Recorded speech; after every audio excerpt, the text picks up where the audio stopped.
Singapore is committing another 1.4 billion Singapore dollars to help households cope with the hike in the goods and services tax amid rising inflation. And that's on top of an earlier $6.6 billion in measures. Deputy Prime Minister and Finance Minister Lawrence Wong says that the enhanced assurance package will help most Singaporean households for at least 5 years and around 10 years for lower income households. The GST is to be increased from the current 7% to 8% starting next year. It will then go up to 9% from 2024. Brandon Tanoto with more. Given higher inflation, household expenditure and additional GST expenses are expected to rise. This is why, as Deputy Prime Minister Lawrence Wong explains, the size of the support package must be boosted correspondingly to meet the government's committed level of offsets. With the assurance package, we had committed that the majority of Singaporean households will not feel the impact of the GST increase for at least 5 years, and that lower income households will not feel the impact for about 10 years. Put another way, they will effectively not face additional GST expenses for many years. So we will continue to uphold these commitments even as the inflationary outlook evolves. Mr. Wong also reiterated that the GST hike is an important revenue move that will provide Singapore with additional resources to meet its growing healthcare expenditures and take better care of the growing number of seniors. The government also wants to improve social mobility, invest in skills upgrading and green its economy. Hence, government spending on a structural and recurring basis is needed. And this is why at this year's budget, I had raised a slate of taxes, including personal income tax, property tax, GST and the ARF rates for vehicles. So this is how, as a responsible government, we plan ahead and we meet our future needs in a sustainable way. Mr. Wong said households will continue to receive GST vouchers and the government will continue to absorb GST for subsidised education and healthcare services. So after putting together the permanent GST voucher and the GST absorption, what we have is an overall GST system that taxes consumption in a fair and effective manner. In effect, we have a multi-tiered GST system, one that is tiered by income levels, with lower income households paying a much lower effective GST rate than higher income households. As I had explained in the budget this year, on average, the bottom 10% of households do not pay any GST at all after the permanent offsets. This includes many retiree households without income. Now, Mr. Wong explains that as such, the full impact of the GST will be borne largely by high-income households, tourists and foreigners based here, which is also the group that contributes the biggest share to net GST revenues from households and individuals. The GST is therefore a key part of our fair and progressive system of taxes and transfers that takes care of the less well-off and ensures that those who are better off contribute their fair share in revenues. PAP MPs were largely in favour of increasing the GST, even as questions remained about the rollout. The opposition continued to object to the hikes, with some Workers Party MPs pushing to defer them.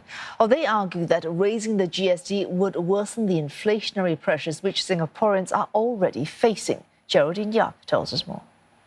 This year, dominating the debate among more than a dozen MPs was the question of whether Singapore should proceed with the GST hike as planned at a time of economic uncertainty and rising inflation, and whether the assurance package goes far enough. This parliament must be about doing the right thing, and the right thing for us to do today is to secure our finances in a responsible way so that we can really take care and look after the different group of Singaporeans, those who are growing older, the families who support them, the middle income, the lower income, the retirees, the young Singaporeans, and the future generations. As we look forward into the horizon and take into context the very challenging road ahead, given the persistent inflationary environment, will low to middle income households then be on the hook for the higher GST rates after the benefits of the assurance package wears off, even after the topped up assurance package? Again, do we really want the successive GST hikes to be the straw that breaks the camel's back for our fellow Singaporeans who are already struggling with the cost of living? MPs Sito Ipin and Leon Pereira also crossed swords on the impact of the hikes on Singaporeans, especially among the lower income groups. What the PAP aims to do is to reduce the pain, as in providing effective and substantial pain relief. Where the pain is most severe and sharpest, we will give the most pain relief through targeted assistance schemes.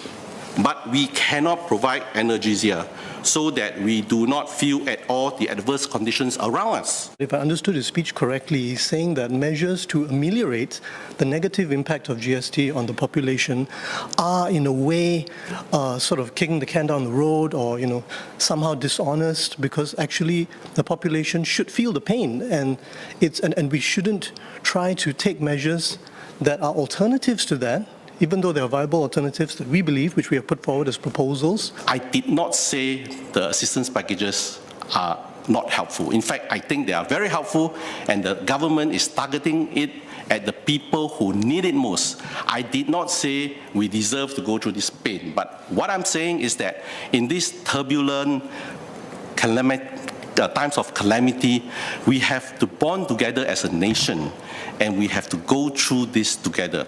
Another Workers Party MP, James Lim, called for essential goods and services like food and fuel to be temporarily exempted from the GST increase. Since these categories have been subject to the greatest price volatility in recent months, and given the enormous pocket share that such items command in the average household's budget, it is reasonable to offer temporary, targeted, and relief for these essentially non-discretionary aspects of their spending. Meanwhile, Labour MP Yeo Wan Ling called for more support for self-employed persons like private hire drivers. Our drivers being price takers and individually not earning enough to be GST registered. What more can we do to cushion the impact of rising costs handed down to them from upstream stakeholders? While short-term measures such as support vouchers are welcome, what other policy levers can we pull for longer term? She also urged the government to strengthen support for older workers through grants and other funding support. Well, the GST hike will kick in from next year after the bill was passed in Parliament, with opposition MPs recording their dissent. In his closing speech, Deputy Prime Minister and Finance Minister Lawrence Wong told the House that he was disappointed that the Workers' Party took a different path, even after the issue was already debated during this year's budget. Brandon Tanoto tells us more. Workers' Party MPs who spoke during the debate reiterated their stance opposing the GST hike and stressed that there were alternative revenue options available. But Mr. Wong had strong words for them. These suggestions are asking the government to use more from the past reserves. That's what it comes down to. The Workers' Party have said that what they are suggesting is not to raid the past reserves, but it's really just to slow down the accumulation in reserves. It sounds very attractive, but it essentially means that we are leaving our next generation with fewer resources. And this will just make it harder for them to meet future needs at a time when things are going to be more challenging, as Ms. Foo Mee Ha and many others have highlighted.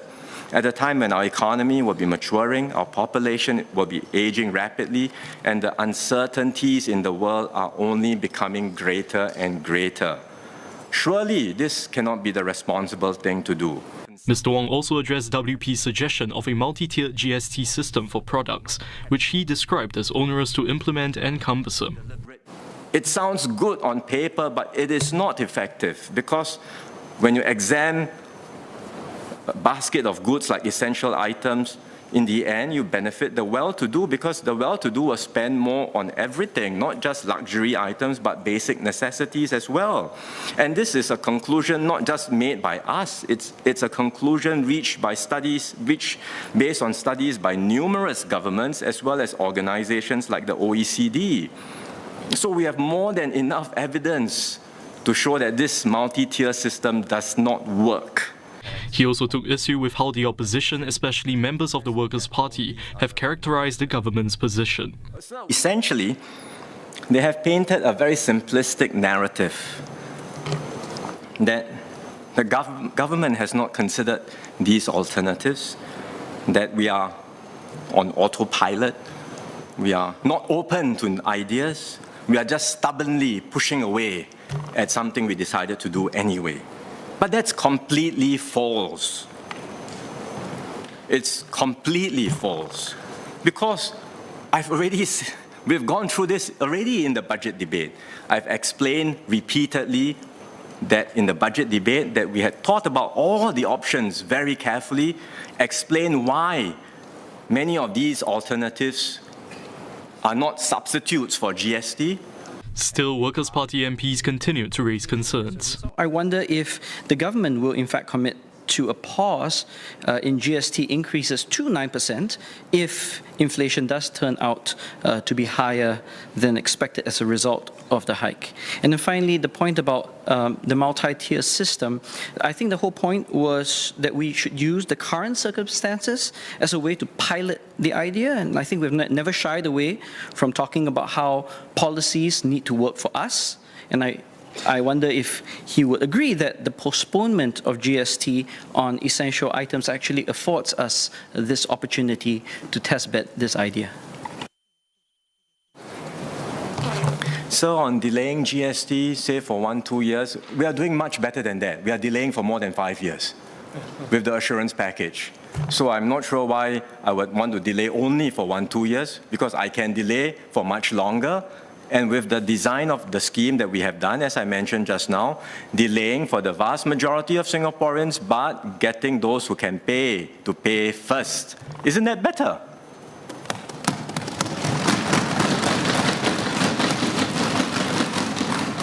But I think the disagreement is philosophic, and it has to do principally, I think, with the slope of the reserves growth. And we advocate for certain measures that would slow the slope of the reserves growth. And PAP disagrees with that. We may have to agree to disagree. I would say the main disagreement is this. The Workers' Party basically wants to use more past reserves and leave behind less for our children and grandchildren. Just state it honestly. Don't need to have fancy words. Slow down the rate of growth of reserves. Basically, you are asking to use more of the past reserves and leaving behind less for the next generation. Fine, that's a legitimate position to have, but is this a wise thing to do? And not to mention that we have not even talked about the more than 50 billion which we have drawn from past reserves so far, for which we are very unlikely for now to be able to pay back. And how can one tell whether or not in the coming years there will not be similar emergencies, pandemics, crises, for which we may very well legitimately have to go to the President and ask for permission to use the past reserves. So in light of all of these considerations, I would say we prefer, the government's position is very much to say, today's system, don't change the parameters now. And if we need revenues, we find revenues in other ways that we can do, whether through the GST increase or through other revenue-raising sources. The Workers' Party has consistently, time and again, throughout Singapore's history, basically, opposed the GST increase. So it's not just a philosophical matter about the reserves, it's also a philosophical matter about the GST. You fundamentally oppose the GST increase. For whatever reasons, I cannot quite fathom, because the way we have designed the GST in Singapore is very different. I've explained this repeatedly. It does not hurt the poor. It is fair. It is effective. It's a unique system, and yet the Workers' Party continues to oppose the GST and the GST increase. And that's why I surmise the only reason why you might do so is because of a political reason, because you know this is unpopular and therefore it serves your political interest to oppose the GST. Workers' Party MPs were present in the House, as well as non-constituency MPs Dong Man Wai and Hazel Phua from the Progress Singapore Party recorded their dissent against the bill.